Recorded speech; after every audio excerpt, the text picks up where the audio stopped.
The NATO alliance is fighting two wars tonight in Libya and Afghanistan. The members of the North Atlantic Alliance are supposed to be America's best friends, but you wouldn't know it by the very undiplomatic parting shot taken today by the U.S. Defense Secretary. Here's David Martin. At the end of his last overseas trip as Secretary of Defense, Gates told his fellow NATO defense ministers what he really thinks of America's oldest military alliance. He accused many of the other 27 members of freeloading. If you told the American taxpayers, as I just did, that they're bearing 75% of the financial burden of the alliance, this is going to raise eyebrows. He didn't name names, but look at what members of NATO spend on defense as a percentage of their gross domestic product.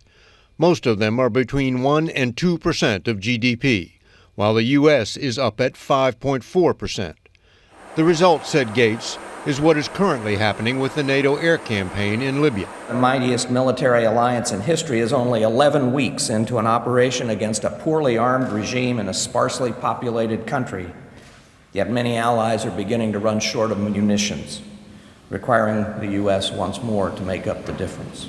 Created to protect Western Europe from the now vanished threat of a Soviet invasion, NATO today encompasses countries once on the other side of the Iron Curtain and operates as far away as Afghanistan, where, Gates said, NATO is not carrying its weight.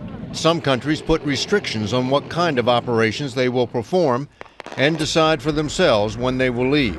We cannot afford to have some troop-contributing nations pull out their forces on their own timeline in a way that undermines the mission and increase the risks for other allies.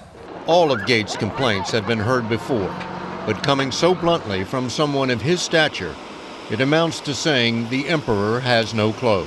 What I've sketched out is the real possibility for a dim, if not dismal, future for the transatlantic alliance.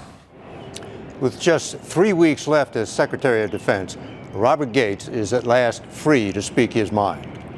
Thank you, David.